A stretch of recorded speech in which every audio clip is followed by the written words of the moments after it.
Mari kita lanjut pengajian berikutnya, yaitu kitab Ihya. Ya, sudah pada pembahasan Al-Faidatul As-Salisah At-Ta'dib wa Ta'addub.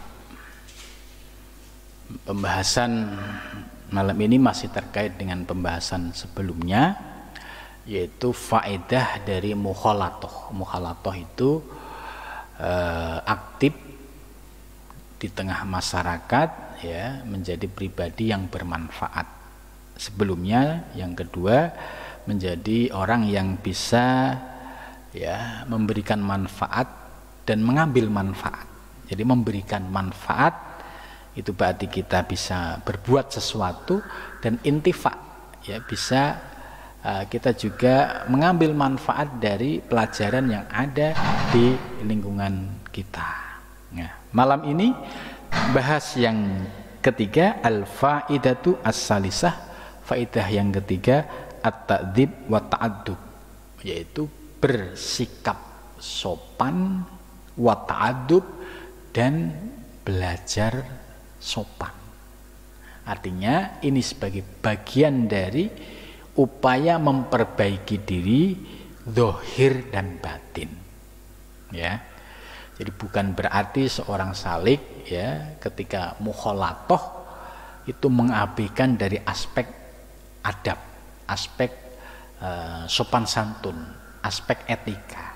Justru ini menjadi penekanan, ya, oleh Imam Ghazali. Wa na'ni bihi, yang kami maksud, ya, bihi dengan ta'dib wa ta'addub, yaitu, ya, perilaku sopan, ya, sopan santun. Al-irtiyadu bi muqasatin nas. Al-irtiyadu yaitu berlatih bi muqasatin nasi, dengan, ya, sabar menghadapi manusia. Itu. Jadi oleh Imam Ghazali ini, dengan kita aktif di tengah masyarakat atau kita aktif melalui sebuah, ya, organisasi, dari yang terkecil itu RT, RW atau kelurahan, atau dalam ormas itu bisa ormas-ormas Islam, ya, itu ternyata banyak sekali pelajaran di sana. Ya, jadi kita ambil sisi positifnya. Apa positifnya ketika kita aktif di tengah masyarakat, di tengah organisasi, yaitu al-irtiyad bi muqasatin nas, bisa berlatih dengan ketabahan dan kesabaran dalam menghadapi banyak manusia. Nah, contoh dari tingkat RT itu pasti kita akan menghadapi banyak macam-macam karakter orang.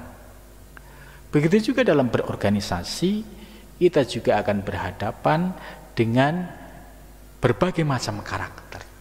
Nah, disitulah kita diperlukan bisa bersikap secara lentur, dinamis, dengan menjunjung tinggi akhlakul karimah. Nah, ini prinsip ini penting bagi orang-orang yang sudah belajar tasawuf, ya. Jangan sampai ketika dia aktif di tengah masyarakat, di tengah organisasi, baru mendapatkan tantangan sedikit sudah goyah pengen kholwat. Nah, ini salah, ya. Jadi ketika ada tantangan di tengah masyarakat, di tengah komunitas, di tengah organisasi, kemudian, ya, mentalnya down, turun, kemudian pengen kholwat. Ini namanya, ya, pejuang belum perang sudah kalah, gitu. Oleh Imam Ghazali diambil sisi positifnya, ya, bagaimana kita bisa menjadi pribadi yang bisa bekerja sama. Ini penting, bisa menjadi pribadi yang bisa bekerja sama dengan siapapun, ya, dengan saling menghormati dan saling memahami tugas dan tanggung jawab. Maka apabila kita sudah bisa menundukkan diri kita sendiri, ini yang paling prinsip ini, menundukkan di kita sendiri. Contoh misalkan dalam keputusan larinya ke A, tapi saya punya keinginan B. Lah, ketika keputusan bersama, keputusan organisasi itu A, ya mau nggak mau kita harus mengikuti keputusan ini. Lah, proses kita yang punya idealis yang awal pengennya B, ya mau tidak mau dengan cara irtiyad, berlatih menghadapi tantangan ini, maka lambat laun kita bisa membiasakan diri untuk berbeda pendapat, untuk bisa segera menyesuaikan diri, sehingga kita menjadi pribadi yang luwes. Ya. Coba kalau berorganisasi nggak luwes, rapat, ada masalah sedikit beda pendapat, terus marah-marah, terus maaf, terus nggak aktif. Nah, ini namanya ya kalah sebelum perang. Gitu. Jadi ini menurut saya ini ajaran yang luar biasa. Ibnu Arabi mengajarkan kepada kita untuk aktif di tengah masyarakat dalam konteks kehidupan sekarang ini, ya organisasi dari tingkat RT RW sampai organisasi masyarakat ini. Nah, dinamika itu pasti ada, perbedaan itu pasti ada. Tapi kita disuruh mengambil pelajaran. Kita menghadapi orang yang karakternya begini, kita harus bisa menjaga.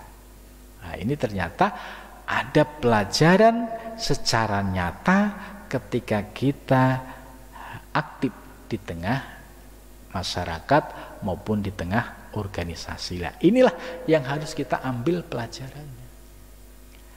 Nah, kalau kita sudah punya background, ya belajar ilmu tasawuf thariqah, itu harus dimainkan, dipraktekkan, ya di dalam kehidupan berorganisasi ini, supaya ya muncul nilai-nilai ya dalam berorganisasi itu yang menunjukkan karakter akhlakul karimah. Ya. Saya merasakan sendiri ya bagaimana sebuah organisasi yang basisnya itu adalah tasawuf dan tarekat, itu ketika rembukan, ketika rapat musyawarah, karena sama-sama menjunjung etika tinggi, selalu kalau mau usul itu didasari dengan mohon maaf. Gitu. Ini sebagai bukti menunjukkan kelembutan hati seseorang. Jadi mohon maaf, khawatir nanti ada yang tidak sejalan atau khawatir ada yang tersinggung. Tapi menariknya, sebelum berbicara sudah menyampaikan mohon maaf atau nyuwun sewu. Nah, ini salah satu contoh. Berbeda dengan organisasi yang politik murni, ya. Politik murni itu ya karakternya itu ya injek-injekan, sikut-sikutan. Nah, kita tidak pada posisi yang organisasi yang seperti itu.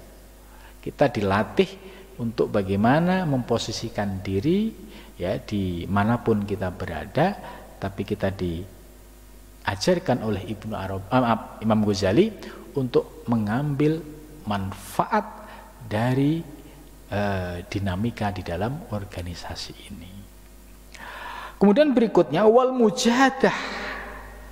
Mujahadah itu ya istilahnya perang, menahan. Fitahamuli adahum, dalam menanggung hal-hal yang menyakitkan dari mereka. Contoh misalkan tiba-tiba ada orang yang mengkritik keras pendapat kita, dia tidak sejalan dengan kita. Lah, ketika kita dikritik habis-habisan istilahnya, apalagi kalau dalam kritikannya itu ada sedikit caci maki, ya, ini kan sesuatu yang menyakitkan. Ini termasuk fitahamuli ada.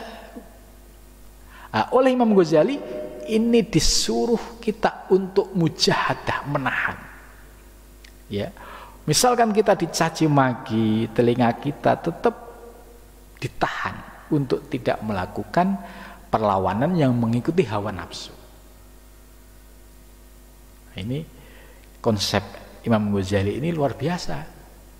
Wal mujahadah fitahamuli adahum, yaitu bisa menahan diri ketika kita sedang mendapatkan hal-hal yang menyakitkan. Ya, contoh yang menyakitkan itu ya tadi, punya pendapat dikritik habis kemudian ditambah caci maki atau menjelek-menjelekan. Nah, itu terjadi, hal yang biasa dalam organisasi. Lah, kita disuruh mujahadah, menahan diri untuk tidak reaktif, ya, untuk bisa menahan, bersabar, ya, lambat laun. Dengan kesabaran ini kita akan menjadi pribadi yang wisdom, yang bijaksana. Nah, ini penting sekali, ya. Jadi ini kalau para politisi mau belajar ini luar biasa ini, ya. Kenapa demikian? Kasron lin nafsi, karena dengan misalkan pendapat kita tiba-tiba dipatahkan, dikalahkan, misalnya ditambah kita mendapatkan hinaan, cacian, ini kasron lin nafs, ini untuk meruntuhkan keakuan, keegoan yang ada di dalam diri kita. Nah, ini sisi positifnya. Bisa jadi kita merasa paling hebat, merasa pendapat kita paling benar, gitu kan, merasa kita posisi mulia, gitu. Tapi tiba-tiba ketika ada serangan kritik, ya, kemudian ditambah kritikan yang tajam, pedas, nah, ini sesungguhnya oleh Imam Ghazali ini adalah kasron linafsi, untuk meruntuhkan, ya, ego yang muncul di dalam diri kita tadi. Wah, yang merasa hebat, merasa paling benar, yang merasa pendapatnya itu sempurna, tiba-tiba dipatahkan. Lah, ini kita untuk menata diri. Oh ya, ternyata ini bisa memiliki dampak positif dalam diri kita. Bisa introspeksi. Oh, jangan-jangan saya salah, jangan-jangan ya pendapat dia benar, walaupun dia misalkan cara mengkritiknya kasar, pedas, gitu. Kita harus legowo. Wa qahrun lisahwat, dan juga memaksakan kepada syahwat yang ada di dalam diri kita. Maunya syahwat dan nafsu kita itu kan, misalkan kita berorganisasi, ya, selalu minta pendapatnya itu yang paling benar, ya, pendapatnya diikutin orang banyak, terus kemudian tidak mau menerima masukan dari yang lain, gitu. Terus tiba-tiba ada yang mengkritik. Lah, oleh Imam Ghazali ini disuruh mengambil nilai-nilai positif di balik itu. Ya, ini ya termasuk ajaran Imam Ghazali ini luar biasa. Wahya minal fawaid, demikian itu termasuk dari faidah-faidah allati tustafadu, yang diambil manfaatnya atau yang diperoleh bil mukhalatoh, yaitu sebab kita aktif di tengah masyarakat. Manfaat-manfaat tadi itu hanya bisa diperoleh melalui kita aktif di tengah masyarakat, ngurusin umat, ngurusin masyarakat, itu kita akan merasakan langsung manfaatnya itu. Ya, contoh sabar, ya, menghadapi orang yang tipikalnya itu bermacam-macam, sabar dengan kalimat-kalimat yang menyudutkan kita, sabar dengan cacian makian. Lah, proses merasakan kesabaran, ya, ketika saat kita dalam berorganisasi ini sesungguhnya sebagai proses latihan untuk memperbaiki kualitas rohani kita. Itu. Akhirnya kita bisa menjadi orang yang bijak di dalam bermasyarakat. Nah, ini oleh Imam Ghazali ini nggak bisa diperoleh kecuali dengan aktif di tengah masyarakat. Nggak mungkin diperoleh ketika kita kholwat di tengah gunung, ya, karena nggak ada tantangan. Maka Imam Ghazali ya memberikan pandangan, ya, tidak selamanya orang aktif di tengah masyarakat itu buruk, tapi justru di sana kalau kita kuat dan tahan banting banyak sekali manfaat, terutama terkait dengan pembinaan aspek batiniah itu. Wahya afdhalu minal uzlah. Nah, ini istimewa.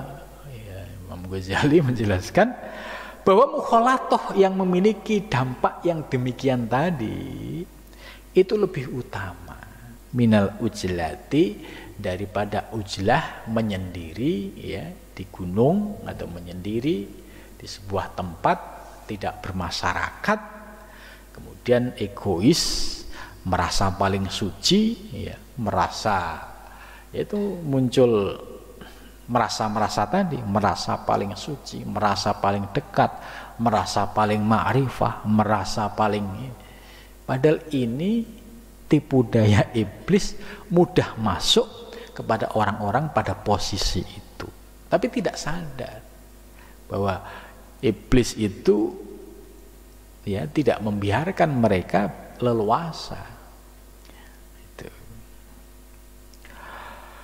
Fi hakiman bagi hak, ya, orang lam tatahadzab, ya, bagi orang yang tidak dapat memperbaiki akhlaknya. Itu. Jadi ini bisa belajar langsung di lapangan. Nah, ini menariknya dari bimbingan Imam Ghazali.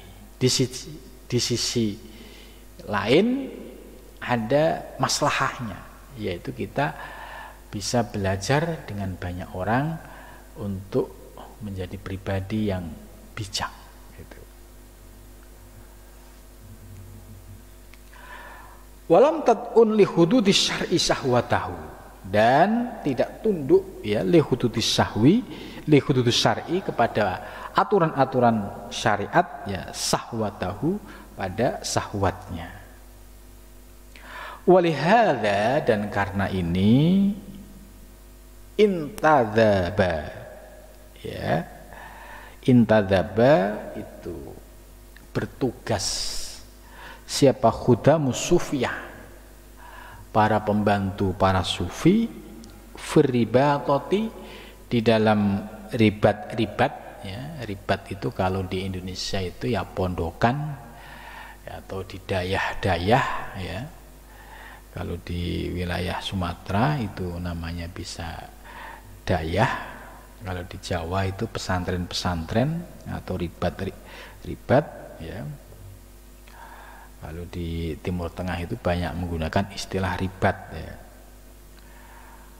Fayukhalitun nas, mereka bisa berkumpul dengan banyak manusia. Bihidmatihim, dengan berkhidmah kepada mereka. Itu. Nah, ini jadi di sisi lain, ya, ketika seseorang berkhidmah, ya, dengan sebuah ulama yang mana ulama ini memiliki, ya, pengikut cukup banyak, gitu. Kemudian kita akan berhadapan dengan tamu-tamu tadi, yang mana tamu-tamu ini memiliki karakter yang berbeda-beda. Nah, di sini kita akan mendapatkan ilmu, ilmunya ya tadi, bisa memahami karakter dari para tamu. Kalau ribat itu dalam konteks misalkan tempat kholwah, ya, itu kan biasanya kalau di musim uzilah kholwat itu kan banyak sekali orang-orang yang datang ke tempat itu. Nah, tentu di dalam melayani mereka itu pasti ada yang sabar, ada yang macam-macam karakternya. Nah, ketika berhadapan dengan orang yang macam-macam ini kita mendapatkan pelajaran ilmu. Contoh misalkan ada orang yang karakternya kasar, bentak-bentak gitu. Kita bisa menikmati, bisa meredam diri gitu. Wa ahli suqlis soal, dan juga misalkan kita disuruh ke pasar untuk belanja, kemudian di pasar ternyata ketemu banyak orang yang macam-macam juga karakternya. Terus di antara orang ini ada yang keluar kalimat yang kasar, macam-macam. Nah, pada saat menerima perlakuan yang demikian, artinya tidak mengenakkan lah gitu. Ini oleh Imam Ghazali dijelaskan kasron liru unatin nafsi. Sadarilah bahwa dengan menghadapi kondisi-kondisi yang tidak nyocoki diri kita, itu sesungguhnya untuk menjinakkan nafsu kita. Gitu. Maka kalau kita kok pandai belajar, saya kekurangannya ini harus saya perbaiki. Saya kekurangannya ini. Terus dia berproses, selalu introspeksi ke dalam diri. Ini Imam Ghazali mengibaratkan kalau misalkan di sebuah ribat banyak orang, tentu kita akan berhadapan dengan banyak orang dan banyak sekali perlakuan. Itu dianjurkan untuk tetap sabar, bisa melayani mereka dengan sebaik-baiknya.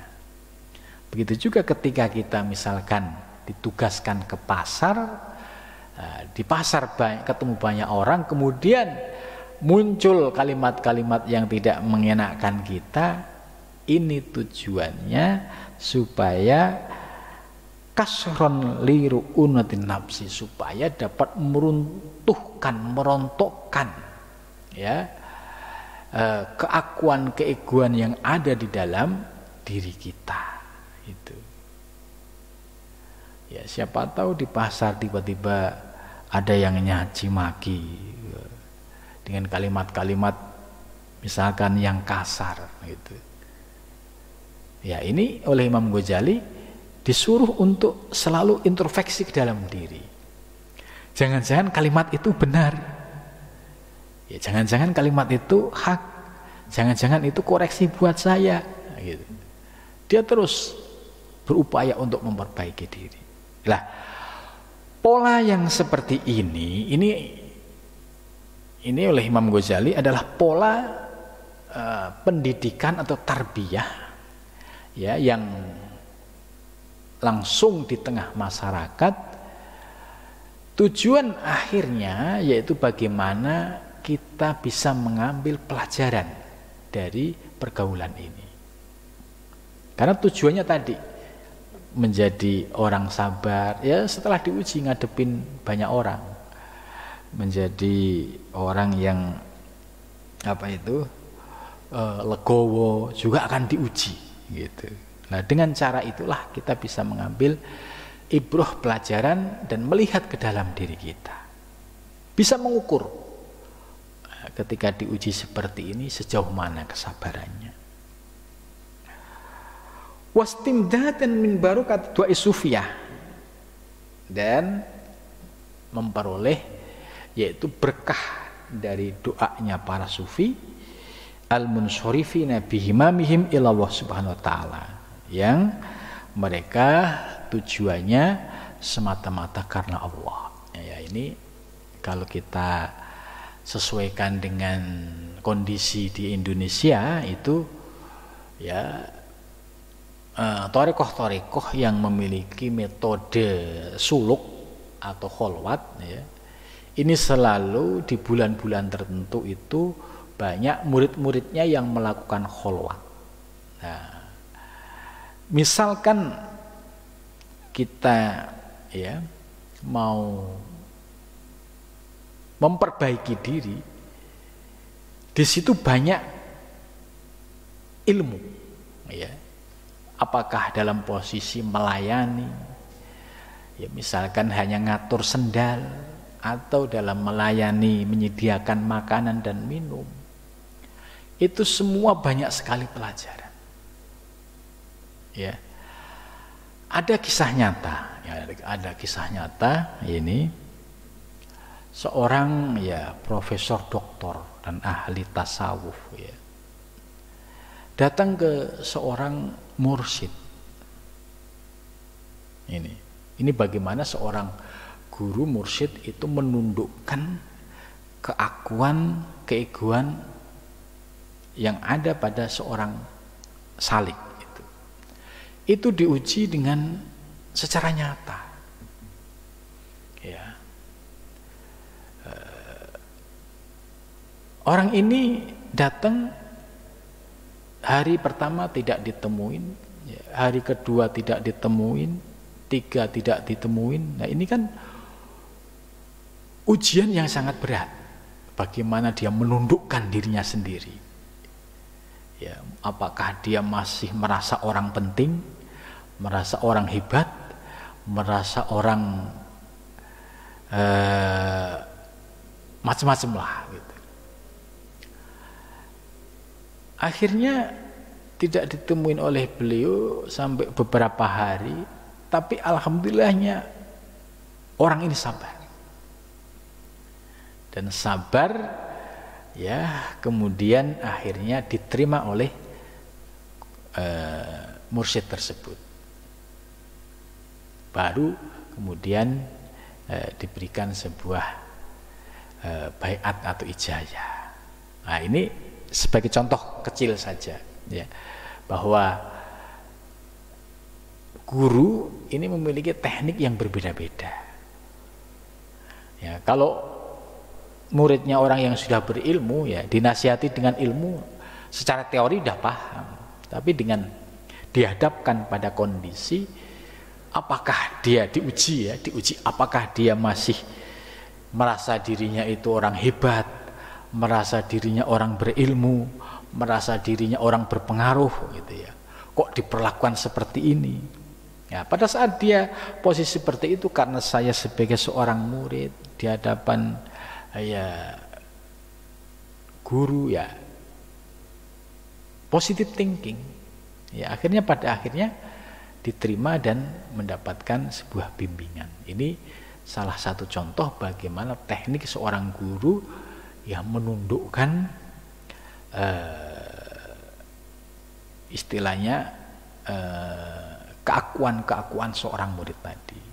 Maka kadang guru-guru rohani ini nguji muridnya itu macam-macam ya, apalagi yang punya harta ya, itu biasanya diuji ya, apakah hartanya itu masih nyangkut di hati atau sudah lepas atau sudah di tangan. Nah, itu biasanya banyak sekali model-model ujian seperti itu. Kalau kita tetap husnudzon bahwa ini bagian dari ada sebuah bimbingan, kita husnudzon ya, insya Allah akan diberikan manfaat hikmah dari bimbingan ini. Nah, ini. Kemudian selanjutnya ya, ini Imam Ghazali juga menjelaskan seorang murid yang sedang riyadhah mujahadah ya, itu diibaratkan wal badanu matiyatun, badan fisik ini itu mengendarai lil qalbi, bagi hati, yarkabuha, yang naik apa qalb ha pada badan. Maksudnya begini, seorang salik yang menuju Allah, ya, badan ini sebagai wadah atau kendaraan. Yang punya kendali itu qalb, hati. Lias luka biha thoriqal akhirah, ya, tujuannya menuju Allah. Tapi harus ingat, wa fiha syahwatun, itu. Di dalam diri ini ada syahwat atau yang disebut dengan nafs. Nah, in lam yuksirha, jika syahwat ini tidak ditundukkan dulu dengan riyadhah mujahadah, jamahat fit thoriq, maka nafsu ini akan mampu membelokkan di tengah perjalanan, yaitu tidak menuju Allah tapi mengikuti kehendak nafsu. Ya. Nah, ini perumpamaan Imam Ghazali ini cukup menarik ini, ya. Jadi seorang salik, seorang yang menuju Allah dalam melaksanakan riyadhah mujahadah, badan jasmani ini sebagai wadah, dan di dalam badan ini ada hati. Hati ini ibaratnya pengendali.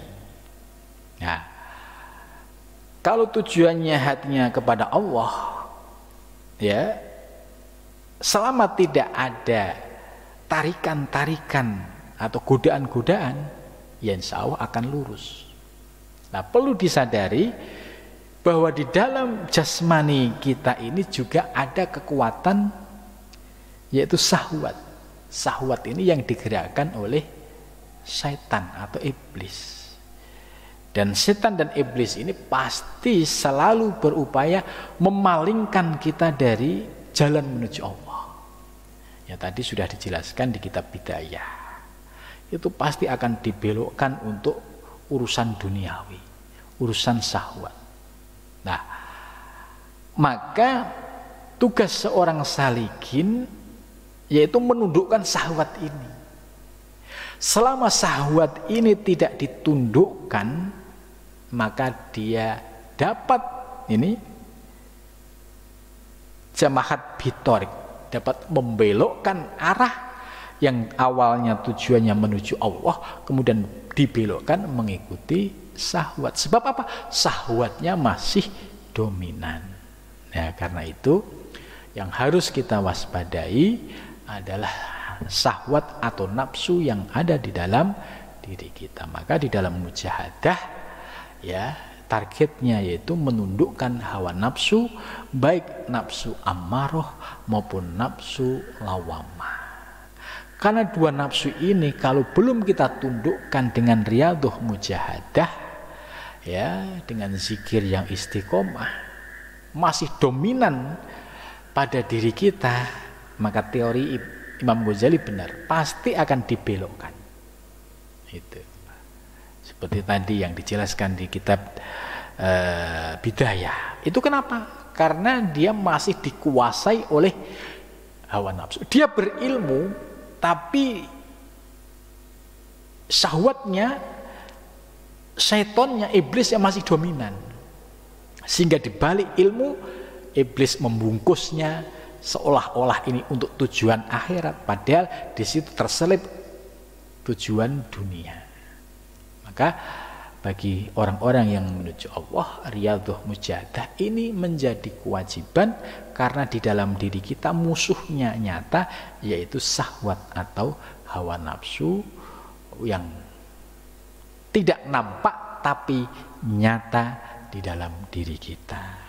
Maka kalau kita sudah bersih, sudah bisa menundukkan hawa nafsu, amarah dan lawamah, maka dengan kata lain berarti kita akan lurus on the track dalam menuju Allah Subhanahu wa ta'ala, ya. Jadi ini sangat penting sebagai pegangan kita di dalam menuju Allah Subhanahu wa ta'ala. Kemudian selanjutnya Wa amma ta'dzib, ya, ta'dzib itu yaitu berupaya untuk mendapatkan bimbingan. Oleh Imam Ghazali dijelaskan, fa inna ma na'ni bihi, adapun yang kami maksud ayyarudu ghairuhu, yaitu bisa berlatih menjinakkan diri melalui orang lain. Wa wa khalusahi sufiyah ma'ahu, yaitu melalui bimbingan seorang guru sufi yang beserta mereka.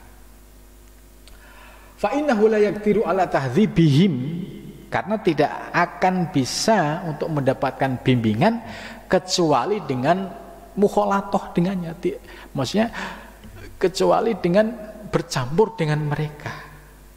Wa halu halal muallim, ya, sikapnya sebagaimana sikap seorang guru, ya, dan juga wa hukmu dan hukumnya. Wa yatarbu ilahi min dakuil afat wariya, dan selalu berupaya menghindar, ya, dari segala penyakit-penyakit yang membahayakan, ya, seperti riya, ya, dan juga orientasi tujuan duniawi. Maka dengan cara berlatih riyadhah mujahadah itu sebagai salah satu cara untuk menundukkan ke potensi hawa nafsu yang ada di dalam diri kita. Nah, maka fayang bagi, maka seyukyanya, ya, bagi seorang murid ayyakisa, hendak mengukur ma tayassarolahu, ya, ini nasihat yang paling penting. Bagi seorang murid hendak mengukur apa yang mudah baginya minal kholwat, dari praktek kholwat. Jadi jangan sampai kita mencari kaifiat yang memberatkan. Misalkan mampunya puasa Senin Kemis, ya Senin Kemis dulu, jangan dipaksakan Daud, ya. Atau mampunya hanya Kemis tok atau Senin tok, ya nggak apa-apa, bertahap. Jadi ini Imam Ghazali memberikan solusi supaya bisa mengukur diri matayassara lahu minal kholwat. Ambil yang lebih mudah dulu, bertahap. Bima tayassara lahu minal mukhalatah wa tahdzibil qaul, ya. Wal yuqabil akhadu bil akhar wal yasir afdal, ya, supaya memiliki dampak yang positif yang lebih utama. Wa dzalika yudriku bitakikil istihad. Demikian itu dapat diperoleh melalui kelembutan istihad, wa yakhtalifu bil ahwal asqat, yaitu dengan berbeda dengan bil ahwal, dengan berbagai macam keadaan, wal asqas fala yumkinul hukmu alhi mutlaqan binafyin wala isbatin. Jadi dengan hadir, ya, di sebuah komunitas yang di situ ada banyak orang, maka di situ ada pelajaran-pelajaran yang bisa kita ambil. Ya, bagi pesan dari penjelasan ini bahwa dimanapun kita berada bisa mencari sebuah hikmah dari ilmu. Sekalipun kita mukhalatoh di tengah masyarakat, kalau kita bisa mengambil mutiara-mutiara yang bermanfaat buat batiniah, kita ambillah jika itu bermanfaat. Mudah-mudahan kita mendapatkan bimbingan dari Allah Subhanahu wa taala. Terima kasih. Assalamualaikum warahmatullahi wabarakatuh.